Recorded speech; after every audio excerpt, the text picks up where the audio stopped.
And we are live. A warm welcome to this Globalisation EQ2 and EQ3 recap. We're EDEXCEL spec, remember, and we are heading towards the end of this unit, as we'll hopefully today do some recap and consolidation of inquiry question 2 and 3. Let the journey begin. Inquiry question 2. What are the impacts of globalization for countries, different groups of people and cultures and the physical environment? Wow, what a mouthful. But effectively, what we are trying to understand is how globalization impacts people, cultures and the physical environment. That leads us into EQ3, which focuses more on the physical environment. But one of the key terms I want us to really look at and understand is this concept of the global shift. Now, I have noticed a past paper question that has asked a very simple question: what is the global shift? Or define the global shift, actually, I think, to get the wording more accurate in our exam language. But the global shift, when did it begin? We can track it back all the way to the 1970s and 80s. And the whole idea is that manufacturing, our secondary sector, moved from Europe and the USA to Asian countries such as Japan, Hong Kong, and then eventually, as we start to move into the late 80s, 90s, and even into noughties, the Asian countries that begin to shift then start to be China and India. You could add South Korea to that too. But the big player that we focus on in this course is China. And the idea that China has had significant foreign direct investment ever since it opened its markets. The open door policy led to TNCs and foreign companies seeking new areas for manufacturing. India was another twist to the global shift.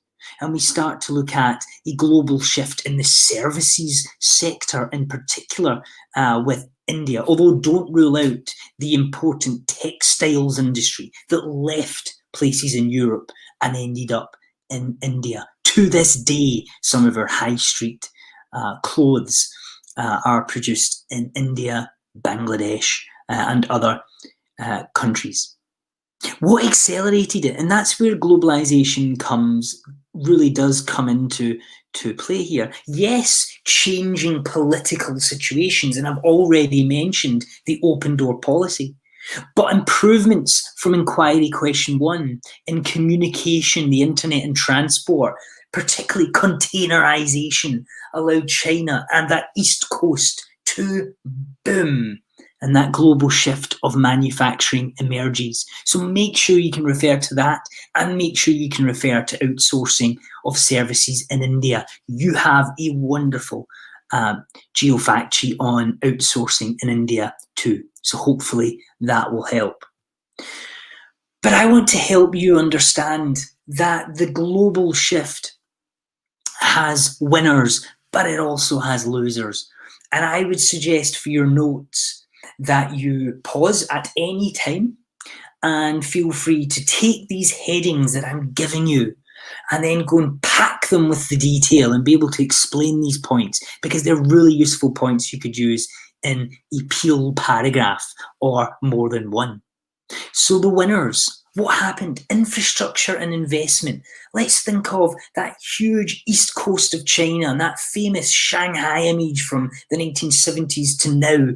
The booming infrastructure, the buildings, the factories, the roads, the bridges, the rail. All of this infrastructure. You can even think of the ports that have allowed the large container ships to come in. Absolutely, infrastructure has really boomed, and the investment significant in countries who've benefited, in particular China, from the global shift. Waged work, those who used to work off the land, who were literally living off the land and hoping that their crops would bring them and their families the money they needed to survive and thrive. But what happened with the global shift? The factories opened and waged work. To be able to know that you had a salary that was coming in, a monthly paycheck, allowed families that security, and the global shift allowed that to happen in India, in China, and often the money, although the conditions, and we'll talk about that later, not always perfect, it provided money that was much needed from societies that were very rural, especially if we track it back to the 70s, 80s. Poverty reduction is another big one that we focused on and mentioned with respect to China, and the fact that we have 500 million Chinese middle class. And we'll talk about the changing diets later, but that rise and that global shift has allowed factory owners, it's allowed foreign investment, it's allowed people to become entrepreneurs and make money, and then employ others who make money. And the poverty reduction in China has been sensational. In fact, if we don't think about the Sustainable Development Goals and go back to the Millennium Development Goals introduced by Kofi Annan in 2000, in the UN in 2000, Kofi Annan, the Millennium Development Goals, which we had 15 years up until 2015 to try and achieve, they have now been replaced by the Sustainable Development Goals. But Millennium Development Goal 1 was poverty reduction, to eradicate poverty. And everyone always said, wow, poverty went down hugely in those 15 years, in some areas by more than half. But the reality of the success of that Millennium Development Goal was poverty reduction in China. That's the important role that China played. It influenced the success of that Millennium Development Goal. Education and training are obviously two other winners, and you can almost join them together. But you could take India. Think of all those working in the call centres, the outsourced call centres, the training in the English language that they're given, the etiquette and the ability to sell, and the marketing training and the upselling training. This is people that used to live in rural areas, that were rural people, are now being trained and educated at much higher levels. So absolutely the global shift has significant winners. But do not get me wrong, the global shift has undoubtedly created losers. It's tough to take, but losers will exist when winners occur. And what have we had if we keep it within the areas? So let's think of China and of India again, or examples that we run through. There's a loss of productive land because there was land in the East Coast that was used productively. It was fertile, that's gone. Unplanned settlements around urban areas. We have really quite rapid and informal planning, and sometimes settlements that have no planning. And this brings with it disease problems and other issues. But let's focus on the contrast between developing countries, the emerging countries, China. What is the negatives there in terms of the environment and resource pressure? Well, it's all too common. We know about air and water issues, particularly close to factories, and pressure on the Yangtze, and going out in Beijing. I was there in 2016, and I remember that taste, that metallic taste in the air. And the head teacher of the school I was visiting putting on his mask because the air was not good quality. And that is a result of the booming factories. Land degradation too, where land is polluted and contaminated because of the chemicals coming from the factories. The overexploitation of resources, which has led now, people argue, to China finding resources elsewhere. One Belt, One Road, marine, rail, and of course road to try and find those resources. Loss of biodiversity too. A lot of people have talked about, and we can go as far as Brazil and talk about deforestation and logging and mining. But if we stick with China, we can talk again, the biodiversity in the rivers decreasing significantly. But what about the UK? Deindustrialization in developed countries. We looked at Leicester, we looked at Birmingham, have your examples, be able to back up your Peel paragraphs with figures and ideas from these particular places. But again, what has been left? Brownfield sites, dereliction, which leads often to the breaking down of the wider social structures, the depopulation, the increasing crime, the high unemployment. Remember, I talked about that spiral of decline, the poverty spiral, when all these social issues come together and leave areas, not just brownfield sites physically, but they become very socially deprived, and a lack of jobs can cause serious problems. We do know Birmingham is now starting to come out of it, and there's some great regeneration. Think of Brindley Place in Birmingham. That is that mixed-use development, and it shows that deindustrialization is a horrible process. And Birmingham lost near to 200,000 jobs, and people who had families and generations growing up working in those textile factories and other factories and work linked to the canals and so on, all gone. But there is light potentially at the end of the tunnel. But I would consider pausing and using these headings, winners and losers of the global shift, and try and develop with some more of examples that we looked at during the lessons. But we then went on to do a lesson, if you remember, and focused on mega cities growth. Now, in 2008, I remember teaching. I was in a classroom and this milestone was reached, standing in front of students to announce we now live in an urban majority world. We've just tipped that 50%. And by 2050, an extra 3 billion people are expected to live in urban areas. So the world that even in my lifetime at the start was more rural than urban, it's now more urban than rural, because we have had this industrialization and global shift that has led to people in countries where the rural population was large is now moving to the urban areas. And it's important that you're able to refer and use your key terms. Rural to urban migration, yes, fuels city growth, but the people who are living in these cities are often fertile working population, 20s, 30s, thinking about families, and that leads to natural increase, another aspect of population growth that plays a part in our mega cities growth. So natural increase, in case you are unsure, is the difference between the number of births and deaths in a population, and that gives you a natural increase if the difference between the birth and if the birth rate is greater than your death rate. And that certainly is happening in the world's biggest megacities.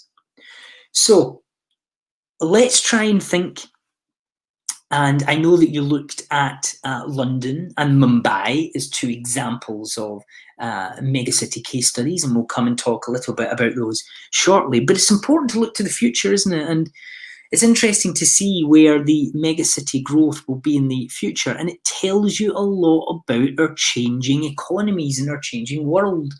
If we look at the top 5-6 megacities expected by 2030, most of those are in Asia. So can you think of a further global shift? Interesting to see that Egypt and Cairo is in there as well, the continued growth happening there. But what are the advantages and disadvantages of this? You need to know social and economic challenges that arise from urban growth in megacities. And again, think about London, think about Mumbai, or again, you are free, of course, to use examples that you have in your own notes. But I would pause and I would get down these headings, your main issues that are taking place when we have rapid urban growth in megacities is overcrowding, poor housing, traffic congestion, and of course, air pollution. All of these are symptoms, aren't they, of poor planning, but also rapid growth. And that has came about particularly in areas where we're finding India, China, where this growth has been very quick and very recent. We then went on to look at migration and the role that migration plays. Now, absolutely, I will be sharing this presentation with you. I'll try and put the link actually in the information part, and you can click on it, because I've put a few links in here that I think just expand and develop the notes that you may already have. And elite migration, we mentioned the various different elite migrants that play a part in changing the structure. Globalization has led to a number of environmental and social challenges, and in some aspects, it's great for the country. It's great for the country's economy. But we'll talk a little bit about the challenges that come about too. But elite migration, we talked a little bit about the Russian oligarchs, and we'll talk about them more. We do a unit next year on migration, identity, and sovereignty, and we do talk about the oligarchs in a bit more detail. But effectively, they have money. And I know the government have been putting a bit of a pause to this, particularly someone like Roman Abramovich at the moment, because they're concerned about the investment he's been making. But many wealthy Russian oligarchs are buying property in some of the most expensive places in London. It's a good way to move your money. Property is good investment to secure money and have it locked away. Very useful if you're worried about your money being taken off you at any point. But other migrants such as surgeons can help and really boost the health of the people. But we also have other high elite migrants, footballers, celebrities, who can often come to megacities and important areas of the world, like London and other big cities, and bring in considerable amounts of money in terms of tax. There are issues there, and we'll talk about that next year. We talked a little bit about low-wage migration, and I focused in our lesson on Qatar and the building of football stadium and conference venues, but particularly the stadiums are building for the 2022 World Cup. And if you remember, there was the article about the migrant mall that Qatar opened, which is to cater for those from Pakistan, Bangladesh, India, who have went, and it's largely men of kind of young 20s, 30s, who want to play the sport that they grew up with, cricket. So behind this mall, they even built them a cricket pitch. But there's interesting tensions there, and we'll come and talk about the social tensions that arise. Apparently, the Qataris weren't happy with a lot of the migrant men coming to their malls, and it does sound slightly racist and quite awful, doesn't it, that the country would build a mall that's designed to kind of host the migrants. But the conditions and the human rights abuses that Qatar has been linked to are very interesting, and worth noting that the labour camps that many of these workers are staying in, there's some really good articles there, are not great. And there's another article there based on low migrant workers in Dubai, worth having a look at that. If we think about the next section we looked at, which was global culture, we have even more interesting content to kind of immerse ourselves in. And it's important that you understand two very important terms, and that is cultural erosion and cultural diffusion. Now, let's start with cultural diffusion. And increasingly, we have this spread of a westernized culture. And it's important that you recognize how this is happening, who the players are. Remember in the spec, we always talk about key stakeholders and players. And TNCs are a very important player in globalization, full stop. But they're also a very important player in changing culture. A good example of that is, one of our biggest TNCs, McDonald's, and KFC. If we look at how they are going to places like China and other Southeast Asian countries and really changing diets. Tourism. I mean, just think of the role that tourism brings in terms of allowing people to mix, to exchange ideas, to see another way, to be exposed to the wealth and the money that certain cultures and people might have. It can change people's thoughts and ideas. However, it's very important to recognise that there is potential cultural erosion there as well, and we'll come back and talk about that shortly. Another important factor is migration.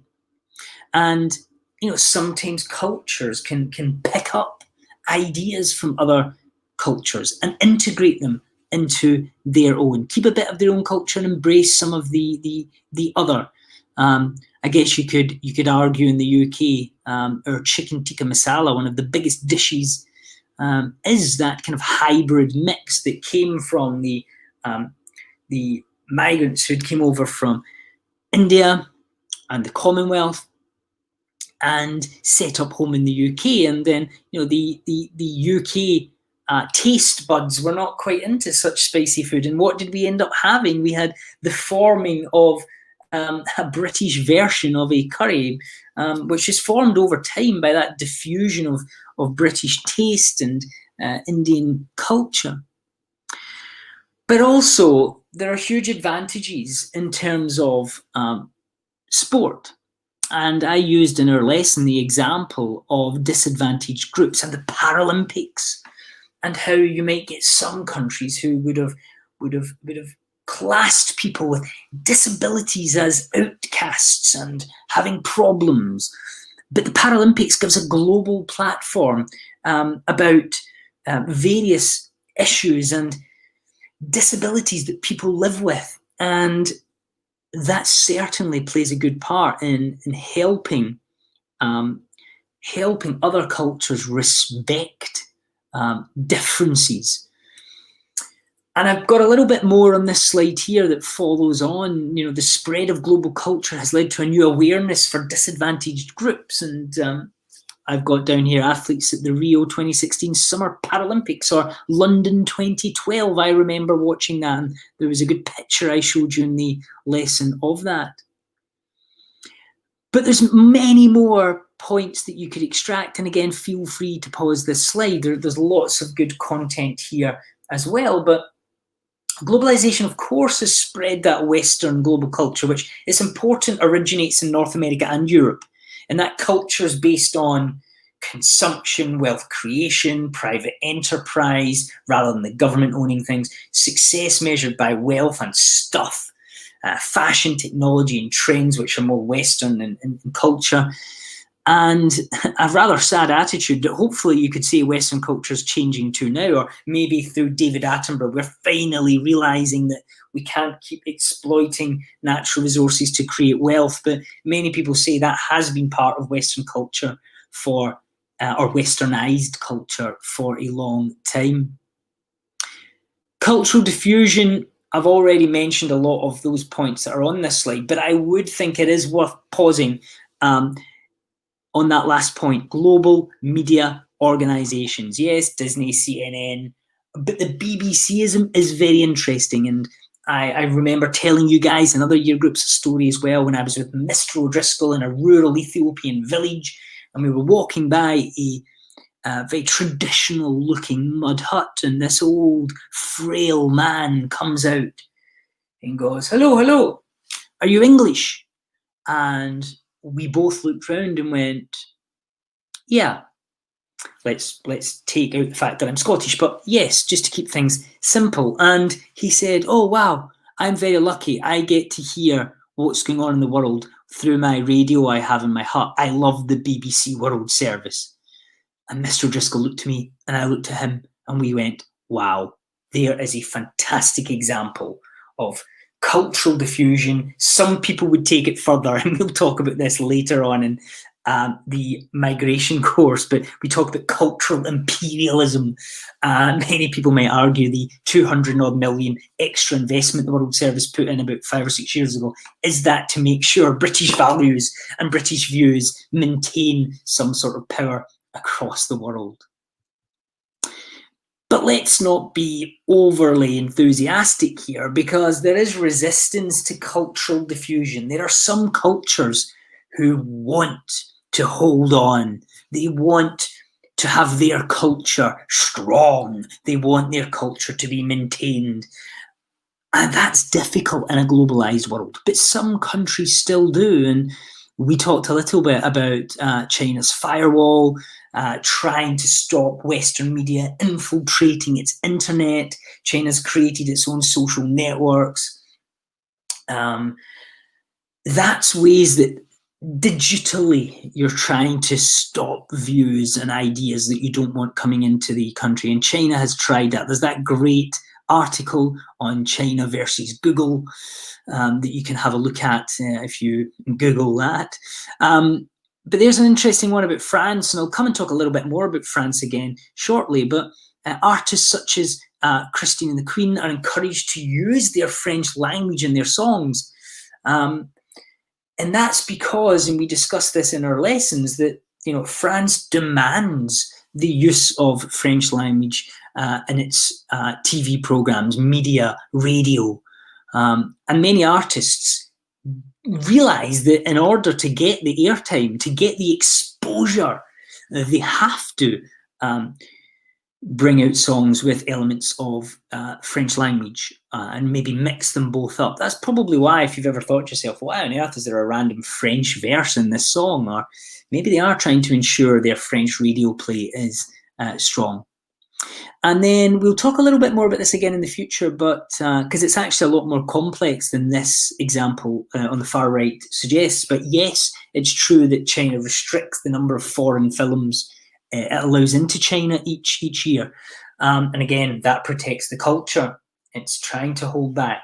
But it's a bit more complex than that. Hollywood's looked for other ways that it can get in and beat this 34 foreign films regulation. And one of the ways it does is by meeting certain Chinese requests about using Chinese locations in a positive way, not making the bad guys linked to China in any way. So there's deals that can be struck to help Hollywood movies get into China, but generally speaking, they have a limit and they try and maintain that.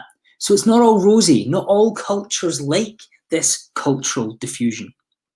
Cultural erosion was another one that we looked at, and that's the sad element of traditional language being lost. And we can look at tribal groups who are becoming under increasing pressure from developments. And again, I mentioned logging, mining, deforestation, etc. But there's also that sad view, and I remember in my time living in Ethiopia that there was always this kind of slightly, I taught in a school that had both Ethiopian, American, British, French, etc. students, but the Ethiopian students always felt that talking about their food and dress and culture was backward.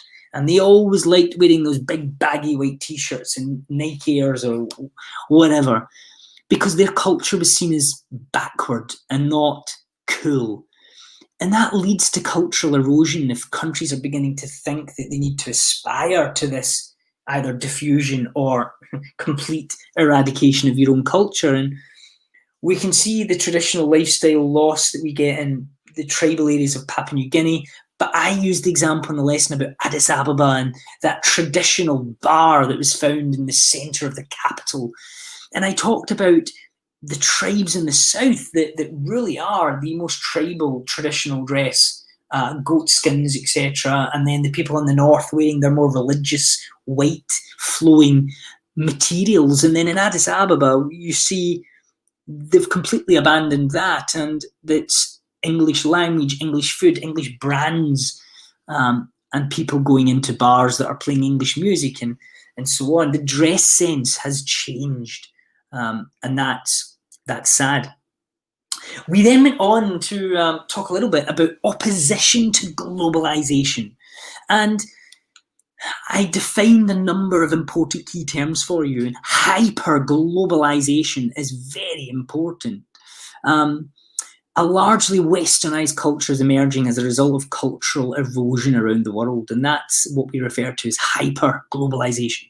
But that's not always accepted. There's two sides to this. There's your pro-globalization, the World Economic Forum and other groups that actually want to promote free trade and free markets. They think that eradicates inequality. Many people would add it does the opposite.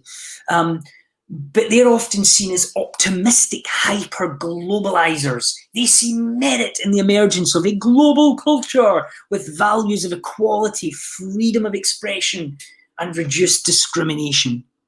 But there are other people and groups who feel that actually globalization is bad. The inequalities from colonialism, of capital v labour, and how we have this real capitalist approach where you get a big divide between the top and the bottom. There's this gender inequality as well. These are what we would call pessimistic hyper-globalizers. They feel that traditions, languages, ecosystems are disappearing because we're focusing on this capitalist economic growth, which is not sustainable. And you need to be able to argue both of these sides, both of these points. And it doesn't matter if you're sitting thinking, I'm definitely pro or I'm definitely anti. And a question, it's really important that you're able to offer arguments on both of these sides. Now, I've put screenshots up here of some of the views that come from the textbooks that we used, and you have this you have this in your notes, but again, feel free to pause and add to this. But there is a range of views, and I love this example here of rap music emerging in the cities of the US, and what it, we can talk about how that started, and I always think back to Detroit and the story of Eminem rising up in this deindustrialized city that used to be known for car manufacturing, and now it's just trailer parks and unemployment and poverty and all the social issues that come with that. And Eminem talks about, he comes out of it with rap and raps about these difficult social times and how rap then spread. And there's real strong rap goes on in France now and in the UK. I mean, that's where all these other forms of grime and other music that's emerged in the UK. And some people would argue that it's not about being negative or positive. That view is a transformationalist view, that actually cultures are dynamic and respond to what globalization creates. And actually, in some ways, the fact that rap culture has moved, rap music has created its own versions in different countries in the world. Yes, we are more homogenous, but all cultures create new hybrid versions and forms of it based on the issues in their area. And that's I like that positive transformationalist viewpoint, actually. It's not overly positive because it takes the kind of economy side out of it and the role that TNCs play, but it's not skeptic either. It's quite open. And in that sense, it's another interesting viewpoint. I mentioned the role of groups like the World Social Forum and the World Economic Forum based in Davos in my previous slide. Again, feel free to pause it. You've got this in your notes, but there's a little bit more on them and where they sit.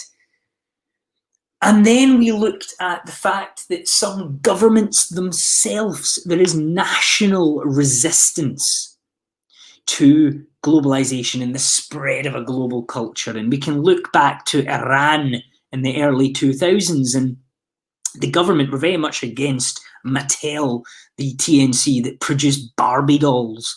It was confiscating them from toy stores because the government denounced it as un-Islamic. They didn't like the little outfits and the dressing up of Barbie and the nature of Barbie and Ken and the way that kids were playing with them based on the nature of Barbie as a concept. The government didn't like that. However, since then, things have changed a little bit. However, Iran still attempts to control social media. And in fact, I read an interesting post the other day which claimed that Al-Qaeda, that famous terrorist group, is actually now using Iran as its new HQ. I'm not sure the extent of that, but we'll find more on that soon, I'm sure. Moving on, France. I've already mentioned the role that France loves to protect French culture, and the government has excluded culture from agreements on trade. It tries to limit foreign culture, e.g. music, films, TV, wants broadcasts to be 40% of broadcasts have to be in French, more than 55% American film imports is disturbing, and they try and control elements of culture. And we'll know there's an update on that, and we can think the recent extremism that's taken place in France. It's suffered a wide range of terror attacks and extremism, and we talk about that later on as well, don't we? But there is definitely a religious element to that too, and you'll remember the issue after the Nice attack of the burkini and police stepping and being quite hard on Islamic dress in public. So I've got a little bit more. Again, you can pause it. The reactions against globalization for France from China. And of course, Nigeria is another interesting one. I taught you that in EQ3 very recently, actually, the whole Ogoni and Ogoniland oil problems and how that's affecting indigenous people. Again, that's a useful example you could bring in here is, you know, a traditional group's view against globalization. And the one you've all been waiting for, EQ3. Now, EQ3 is an interesting one because we're looking at the consequences of development on the physical environment. In the first few lessons, we looked at the concept of development, and then we went on to look at the environmental challenges and how people respond to them, and that's where all our ethical consumption content and so on comes in. But we started off by looking at single indicators of development, and it's important that you know a range of these. And we looked at GDP, GNI. I talked about the difference: gross domestic product, gross national product. Gross domestic product means services and goods produced within the country. Think domestic, like a domestic flight, it's within the country.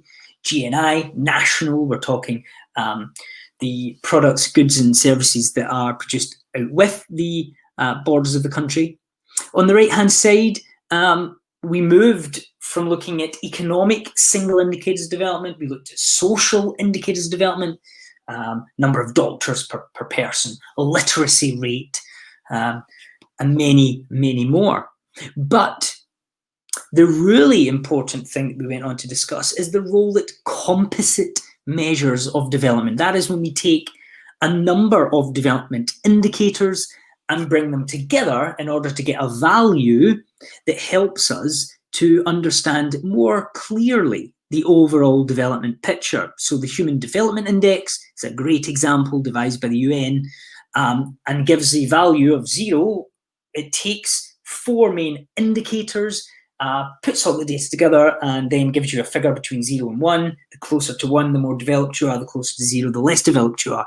The HDI uses life expectancy, 2 education indicators, literacy and average number of school years, and then an economic indicator of development.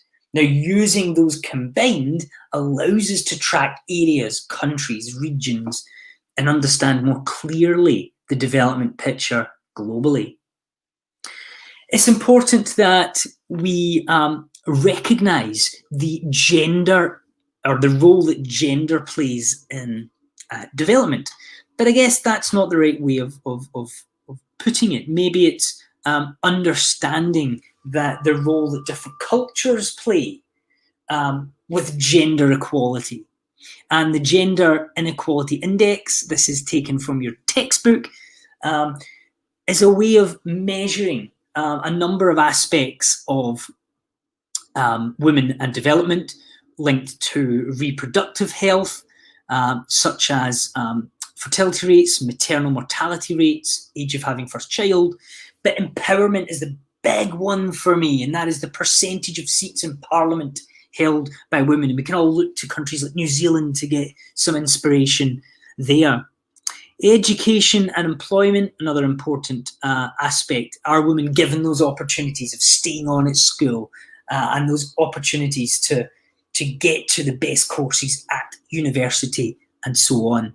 But we can put that all together and get an index and compare that with the Human Development Index or other measures of development.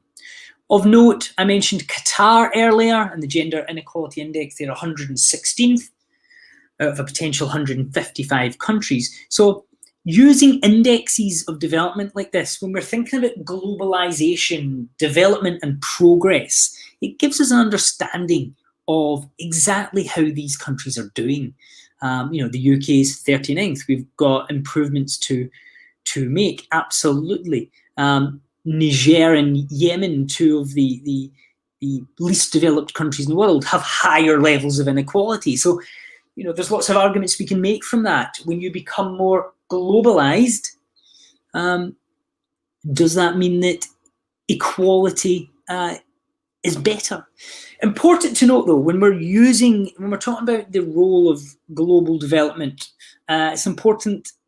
It's difficult because some of these data sets that we're discussing here are from different years. They are incomplete. They don't cover all of the countries. So it's important that we understand and recognize that data sets are not always perfect. And issues can arise. So we do need to look carefully at the data that we get. Now, I mentioned the environment back at the start of this key question, because it's not just about the development of people. It's about how we're treating the challenges that globalization brings to our environment. And the point that I think is useful for you to put in an essay or a question, or even in your paper 3, synoptic paper, is the link between the environment and development is very well established.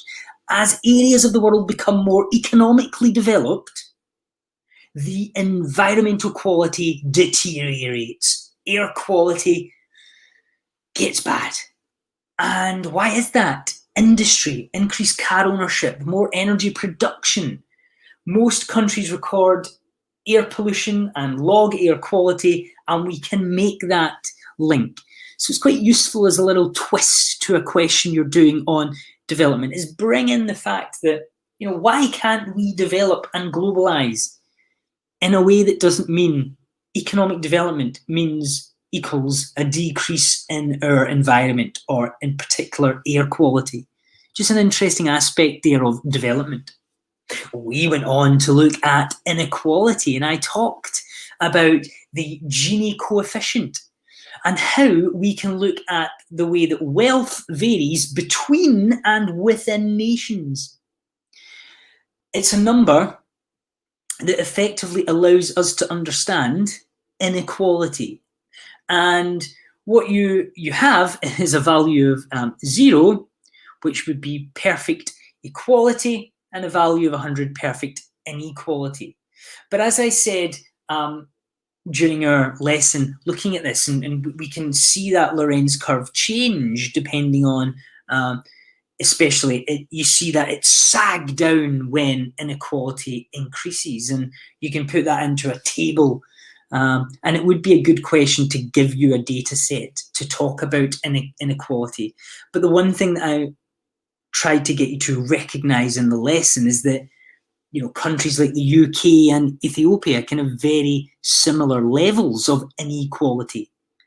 But it's important to recognize why that is. And, in a country like Ethiopia, we talked about, it's that actually, yes, they look like they're more equal, but that doesn't mean they're wealthy. It just means that they might be more equal in terms of levels of poverty. So you've got to be careful how you use that. But it's an interesting way of looking at development in a country. Now, we then went on to look at social, political, and environmental tensions, and I brought out a few more important key terms. Diaspora, the idea that it comes from the Greek word scattering, but it's the movement of people who share national or kind of ethnic identity away from their perceived homeland, but they kind of congregate or come together in this new place and help each other and share common goals.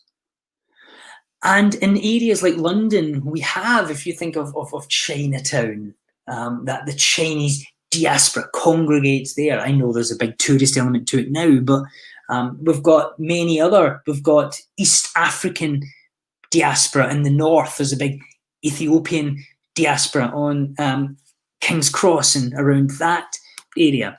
And I guess why I'm introducing these terms is it's impacted on and created tensions socially, politically, and environmentally.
Lots of other areas of tension that have come about, and it's sad because it's led to extremism in a number of areas, and that rise of extremism is not limited to the UK, France, Italy. It's created a lot of political movement as well as social movements. And Britain First, I mentioned them in the lesson, and British National Party, BNP, all play a part in some of those issues that have come about.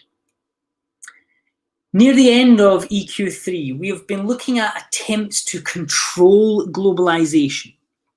And undoubtedly, there are three main ones that I think you should try and get into your notes.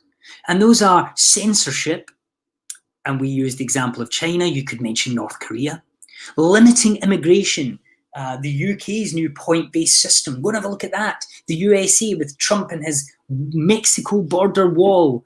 Japan has always restricted migration into the country. It wants to try and remain culturally poor, but with an aging population, it's now having to look more carefully at that and has started to issue very short visas, but is insisting people have an understanding of the Japanese language.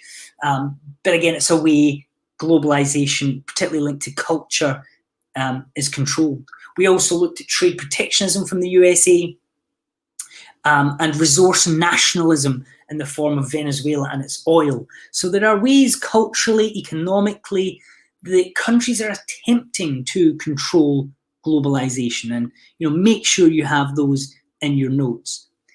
Can globalization be sustainable? We've been looking at this over the last few lessons. And yeah, the UK is living beyond its environmental means. And I mentioned this in the lesson that the UK itself, current levels of consumption, if every country lived the way the UK does, we need 3.1 Earths. It's not great. At the current rates of growth and global consumption, researchers believe we need 2 planets by 2050. So what can be done locally? Now, I would, in your notes, make sure you have social, economic, and environmental costs and benefits of each of these ideas, because you can do an essay that's talking about the ethical consumption and sustainability movements, the environmental concerns against globalization. Make sure you have all these reasons down. We looked at non-governmental organizations and other ways that local sourcing is promoted, the promotion of localism through farmers' markets, but also Totnes in Devon. We looked at the world's first transition town, and what are they doing to try and reduce their consumption, to reduce their waste and environmental footprint? We talked about the Totnes pound, which I know is now not happening, but another way of trying to promote localism. They started off with a street and then they expanded to many streets, and that's where Totnes is now at that wonderful place that it is. I mentioned this in your last lesson.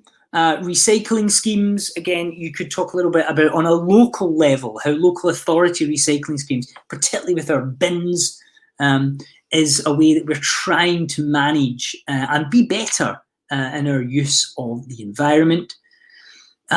It's also important, as I mentioned a little bit back there, to remember local sourcing is an important way. That what is local sourcing? Getting food resources locally from an area close by, because it's more sustainable. I gave you the argument about air miles, and we have to be careful about that. But it is localism is a response to the issues, the carbon emissions, and the idea that we can get things cheapest and that's best. Not always. I mentioned farmers markets in a previous slide. An NGO that works on a national level, I threw in the idea of Keep Britain Tidy. Why not check out that website? You can see the top of Chris Packham's head, the celebrity nature lover who endorses them. But what do Keep Britain Tidy do? They cut litter, they're trying to end waste, trying to improve public places and educate future generations. You may have came across their logo. But Keep Britain Tidy, I remember that as a child. Another example of national ethical consumer schemes. But it's important to give credit to the retail sector to an extent, and I know we can be very critical of their lack of supply chain monitoring that many of them don't do. But M&S selling fair trade teas and coffees, using naturally dyed fibres. Lidl really focuses on trying to source local produce. And Waitrose is starting its new Unpacked. It's been out a few years now, but I read an article earlier that says they're now expanding Unpacked. And finally, we talked a little bit on a global level.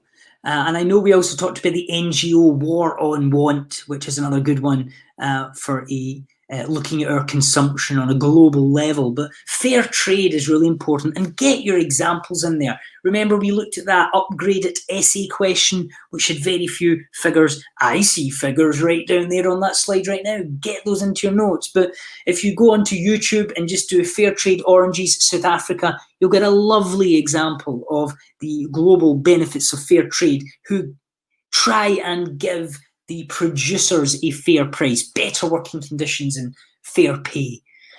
Now, the one aspect I think is always worth mentioning is the fair trade premium. And you'll see, if you look at that example on YouTube, about how this South African community spend their fair trade premium. That is a payment that goes to the community from fair trade that they can spend on important aspects of community infrastructure. They might build a library or a nursery or an IT suite or a sports pitch. Lots of ways that fair trade helps people globally, and in particular, the people that are making your products. I hope that was a helpful run through of EQ2 and EQ3. Apologies for yet another slight technical glitch around the 40-minute mark. I hope it worked out well in the end and audio wasn't gone for too long, but I did panic at one point. The whole video had crashed yet again. I hope that was helpful. From me, Mr. Cunningham, have a great evening, day, whatever time you're watching this at. But as always, stay home, stay safe, to protect the NHS and save lives. Have a good one. From me, Mr. Cunningham, all the best. Goodbye. Ciao.